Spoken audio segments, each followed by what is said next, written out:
Салам достор, Кыштакта бир күн программасынын 4-чү чыгарылышы биз сиздерге сөз бергендей Согмент айылынан чыгып, Баткен облусуна караштуу Суу башы айыл аймагынын Ширеш айылына келдик.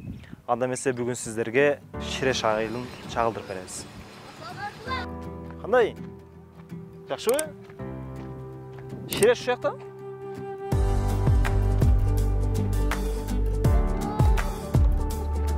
Рахмат.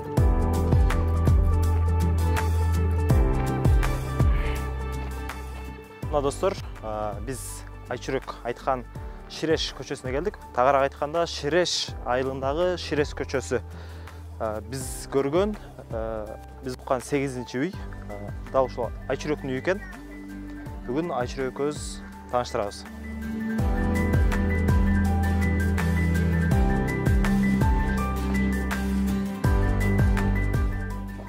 Айчүрөк саламатсызбы? Сизге байланышкан жигит Сыймык мен. Ошол сиз менен сүйлөшкөндөй эле бүгүн Ширеш айылын сиз менен тааныштырып чыгабыз. Алгач, рахмат. Ата-энеңизди жолугайт, сизге уруксат алып, анан айылды кыдырабыз. Эже саламатсызбы? Кандайсыз? Иштериңиз жакшыбы? Кызыңызды бизге бир күнгө уруксат берип турсаңыз, бизди айыл менен, айылдын жашоосу менен тааныштырып берсин. Рахмат. Неден баштайсыз, Айчүрөк? Биринчи.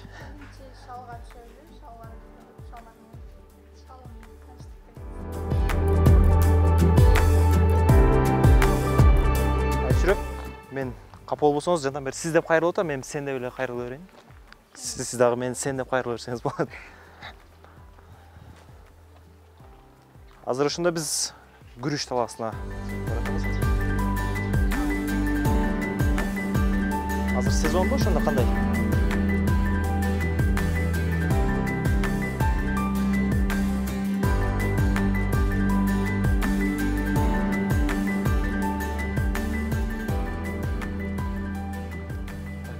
Ошондо бул чек арага жакын экен.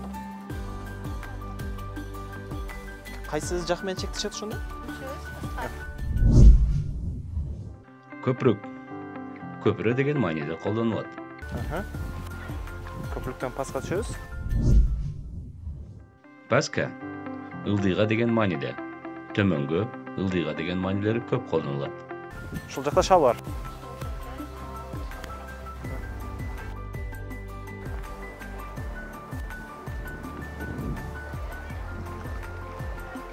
Мына алма эмеспи ошондо?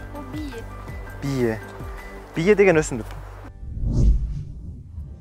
Бие алманын түрү.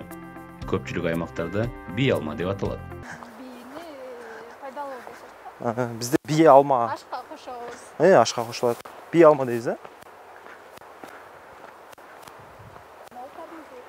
Не деген? Тармызек. Тармызек. Өсүмдүктүн түрү. Кадимки эле малина, бирок кара түстө болот. Малинанын карасы. Кара малина. Кара малина. Бул азыр качан мөмөсү бар болгон болот? Бул жаздан баштап эле пышат. Азыр жок экен. Тармызек. О, кызыл. Не ал? Карагат. Карагат. Кызыл карагатпы? Кызыл карагат. Ар жакта көрүнүп турган дарыя кайсы дарыя? Ой, чоң. Бул Сок дарыясы дешет, бирок илгери бизде Ак дарыя деп коюшкан экен. Мурда Ак дарыя, азыр Сок дарыясы. Күрүчтүү күрмөктөрүн отолот. Күрмөк? Күрмөк чөптүн аты күрмөк болот. Күрмөк отоо чөптүн түрү, көбүнчө күрүч талаасында өсөт. Азыр барбы ошо? Азыр отолгон. Ал көп чыгар, отош кыйынбы же? Отош кыйын, бардыгы иштин кыйыны болот да. Аш жеп атканда чыгып калган кара нерселер ошолор күрмөк. Демек күрмөк деген чөптүн урубу. Кайсы сорттун көп эгет бул жакта, Баткенде? Жайдары, Бузрост, лазер дегени бар. Кайсыл жактарга экспорт болот бул негизи? Айылдын негизи кирешеси ушул нерсеби? Күрүч. Айылдын негизги кирешеси күрүчтөн башка мака болот, картошка болот. Ошо. Неге күрүч талаасы эмес, шалы талаасы деп аталат экен да бул жакта? Бизде илгертен шалы деп калган да, ошо. Шалы талаасы. күрүчтөн экинчи таш шалбы же Күрүч биринчи шалы болот, анан күрүч болот. Демек түбү шалы? Бул азыр шалы, анан буну актап. Актап? Актап деген бул күрүчтү тышына ажыратып күрүчүн чыгарган актаган болот. Ошондо күрүч болот. Бул азыр ушун жайдары күрүчпү же ак күрүч? Баткенде ак күрүч популярдуу. Өткөндө ак күрүч болот. Ак күрүч болот, а? Кызыл күрүч болбойт. Кызыл күрүч болбойт. Жайдары күрүч деген ошондо кайсынысы? Жайдары күрүч. Ошо кызыл күрүч да турабы? Кызыл күрүчтү өзгөн күрүч деп коет. Өзгөн күрүч деп. Күрүчтүн баардыгы эле күрүч. Баардыгы эле бирдей күрүч. Бардын аталышы болот да, жайдары, вызроз. Ар биринин таамы ар башка болот. Азыр отоп мезгил болгондо жакшы болмок экен, суу кечип, арасында жыландар болот дейт го, ошол чынбы? Отоп атканда. Жыландар болот, суу жыландар болуп калат, бирок чакпайт деп ойлойм. Ойлойсуңар. Жыланга тийишпесең чакпайт да. Жакшы. Негизинен күрүч талаасын жалпысынан көрдүк. Мээнети аябай кыйын экени көрүнүп турат. Кайсы айда жыйнап аласыңар? Билбейм. Чоңдор билишет, үйдөгүлөр билишеби?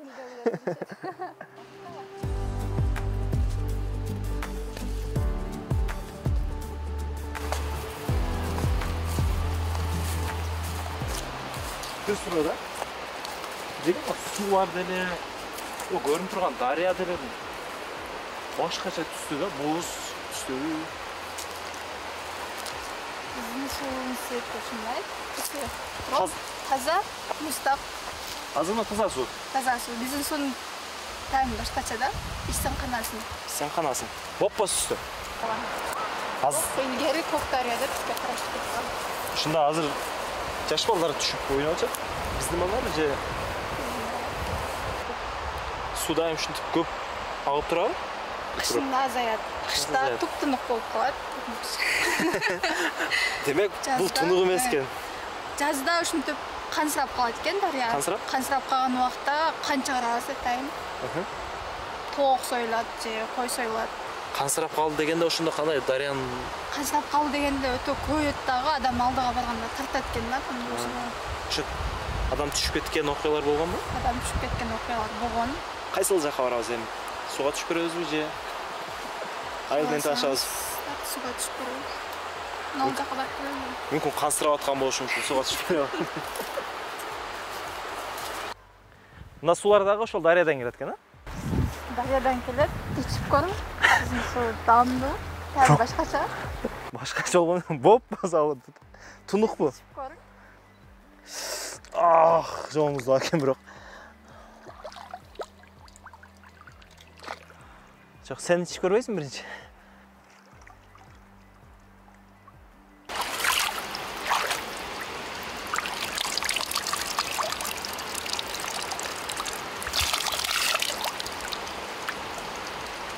Кумдун даамы чындап сезилет экен. Кумду бар экен арасында, ошого боз экен.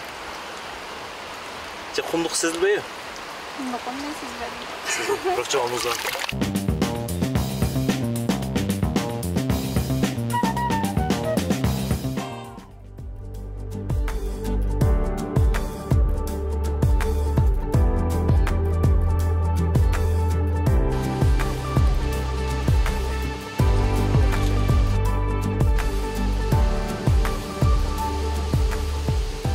Жерине кыска болуп калганда башка жактар узун жер кыска. Дүмбүлүн. Көп суу деген болсо. Көп суу болсо? Өспөй калат. Көп сөйлүп калган экен. Көп сөйлүп калган. Кою. Мака сөйлөйм. Мака жүгөрү деген мааниде. Өлкөнүн түштүк аймагында мака сөзү пайдаланылат. Ода. Дүмүрүп пиширип бересиң бизге? Берейинби? Чыкты. Кичинекей ошентип. Кармап тур. Жок. О. Каттасын? Ağızdağı süt çıktı.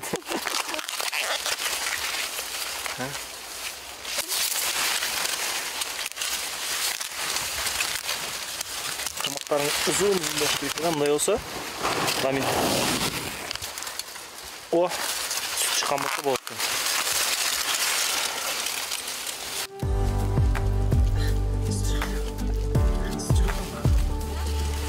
Bassan süt çıkmaydı. Çıktı bu. Yok.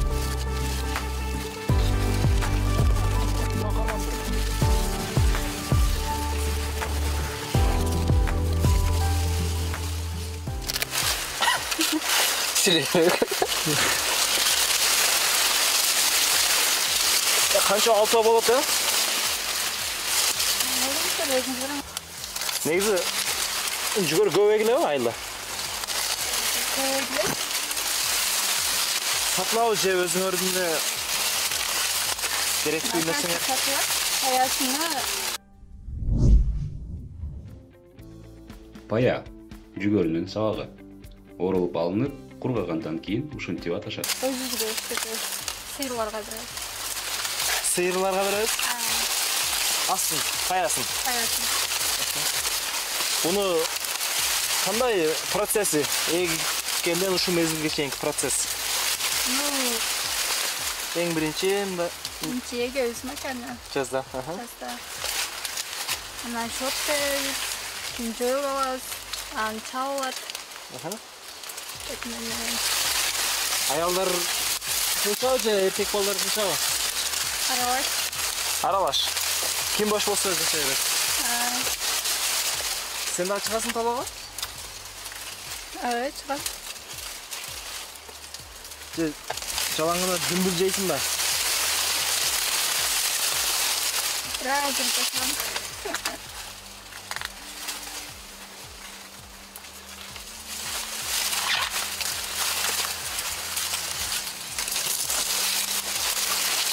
Жаштар немен алып коюшат? İşte ne okuşat, mektepe biraz gidiyor. Жайындасы, каникулда. Kanikulda talada işlermeden болады. Кечке талаада. Эс алгандан эмне кылышат? Мысалғанда үйделе. Үйдө эле. Башка жака барышпайбы? Бассейн, клуб. Жайлоо бар бізде, Субашы деген. Ал Субашы жайлоосуна барасыңарбы? Көл бар, Төрткүл. Төрткүлгө барабыз. Көлгө. Көл? Кайсында көл? Төрткүл баткенде. Төрткүлгө барасыздар.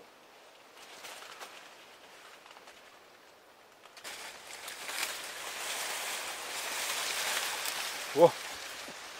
Магдыр. Мен кичинелерин алып алыпмынбы? Көп кичинесин алабыз. Кичинеси жаш болсо керек? Кичинесин ичинде жок да. Жөөктөрдүн үстүнө чөп татайын үстүп өстүрбү. Жок, бул картошка аста. Картошка бар. Картошка пышкан. Пышкан? Кургап калыш үчүн чөптөрүн урган эмеспиз. Чөбү да пайда. Чөбү да пайда. Картошка кургап калбас үчүн эми? Картошка даяр болгон. Чөбүн оруп, картошканысын казып алыш эле калган. Салкын болуп туруш үчүн чөбүнө тийишкен эмессиңер, э? Бирок чөбүнө оруп аласыңар кийин. Чөбүн да оруп алабыз, чөбүндү сыйырларга беребиз. Сыйыр, уй. Баткен облусунун көпчүлүк аймагында ушундай аталат. Кеттикпи?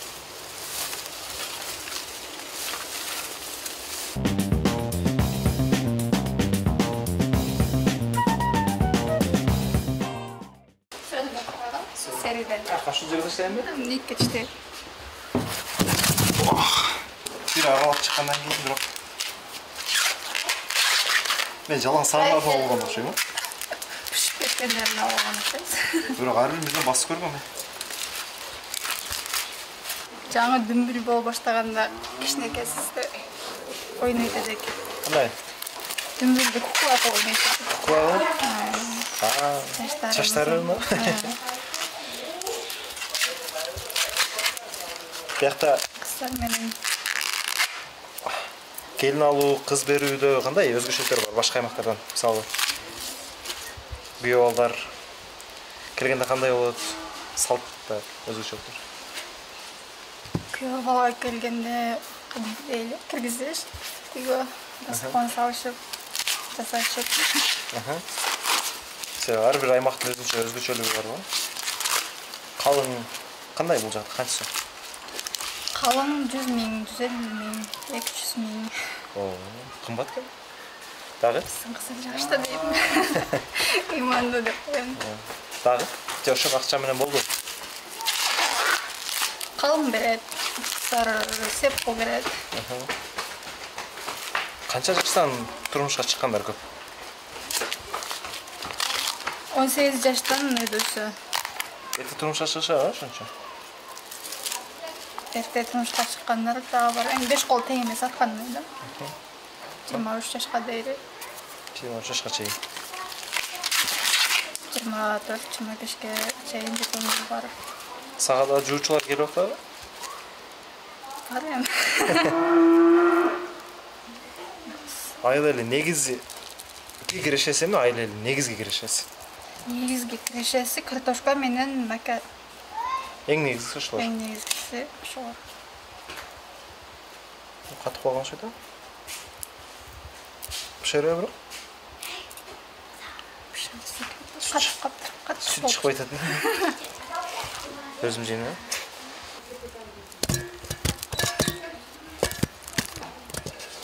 Сары болуп пишип кеткендерин алып коёбу. Не базы бар сарлан? Барын сизге салып берем. Болор эби. Канча минутада пишет? 1 сааттан өтүп. Чай кайнатыш керекпи? Сейтен кайнатыш керек. Мага азыр эми болушканга чейин убакытты кетирбей айылдын тарыхын айтып бере турган бир аксакал болсо, барып келсек жакшы болот. Ошого барып сиз көрсөтүп келейин. Эми чоң атамдын үйүнө алып барып, өзү кайнап пиширет. Өзү кайнап. Жакын эле?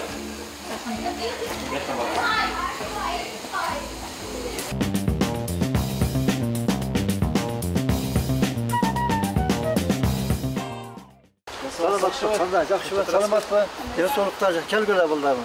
Биз кел мына жака келе. Кел отургула. Кел отургула.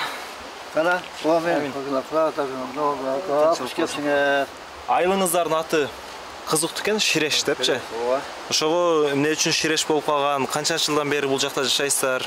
Биринчи кимдер көчүп келген? Ошолор боюнча сизде маалымат бар дешти. 1924-жылы келген экен ушул жерге. Лейлек деген жерден, Лейлек айыл, Лейлектен деген. Ошол жактан келген, бир мына Өзбекстандан келген, барды эки жактан келип, ушул 24-жылдан келип, биздин урууду чапкылдык уруу деген, чапкынчы деген. Анын ичинен дагы 5ке бөлүнүп кетет. Топ боюнча да бардыгы. Ошонтуп, ушу 24-жылдан бер жагы Ширеш деп жашып келген. Энди кандай деген мааниси эмне дегенин билбейт экенмин. Ширеш деп аталып калган, бирок ар жактан келип чогулуп бир мемеде жашап калышканда, башка айыл жок. Башка милдет жок бизде эч. Бир уруу. Бир уруудан таркаган 5 меме жашайбыз биз. Ата тегиз 5 меме. 5 уруу бир жашайт да.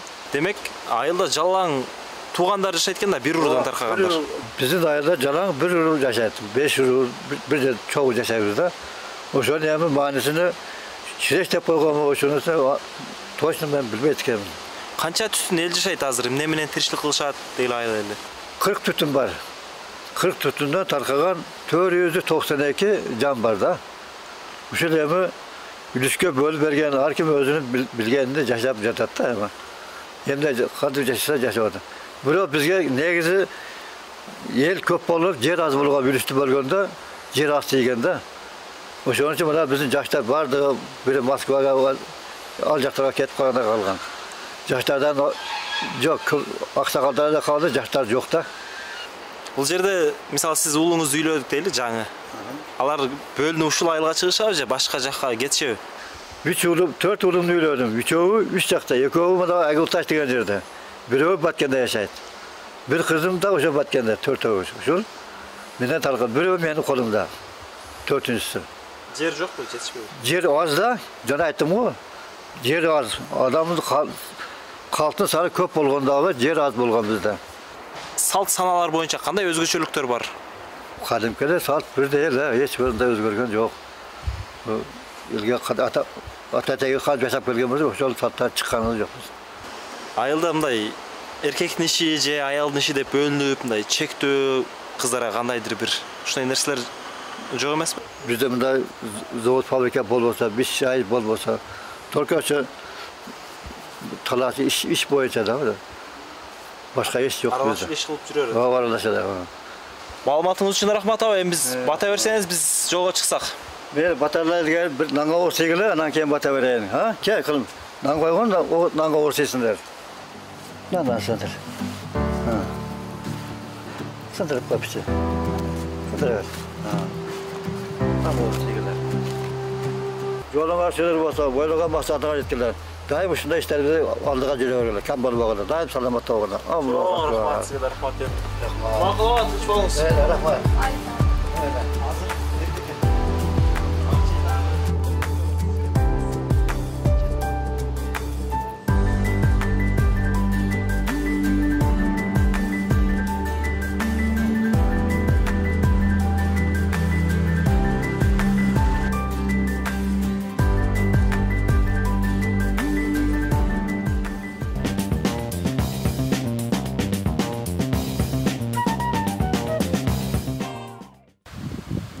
Көз бұлақ деген бұлақ, ошондо? Көз бұлақ ата деген бұлақ. Аха. Неге көз бұлақ ата? Илгери көз бұлақ ата деген киши болгон экен, мусулман. Ошол дагы Жамбулак ата деген бар, экөө бир тууган болгон экен. Көп бир тууган болушкан экен да. Ошол мусулман болуп, молдо болушкан экен. Ол жерге келип, намаз окуп атканда баш кесерлер келип, көз бұлақ атабызды ушул жерде өлтүрүп кеткен экен. Башкача. Кандай эми саздын суусу экени сезилет экен да. Күн аябай кеч болуп калды. Дүмбүл быштыбы же? Дүмбүл бышыпты. Бышыппы? Анда дүмбүлдү жейли.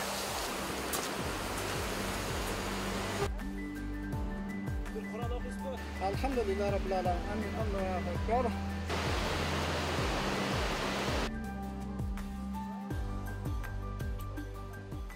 Эгерде экрандан жеткенде ушундай кичинекейиңер акмакта ах сон болупту. Күн сайын ушуну жеп турасыңарбы? Музат жейсиз же?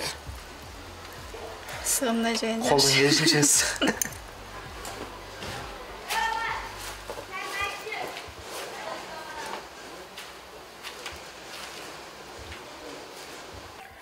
Кайсы бул? Дарьянын суусунанбы? Кранттын суусунан. Дүмбүл жегим келип кетти. Дүмбүл жейли. Осы көрөлү. Кандай аласыз? Алып жибересизби? Ага. Же башка шарттары барбы? Кадимкидей кол менен алып жибересиз. Ысык кет.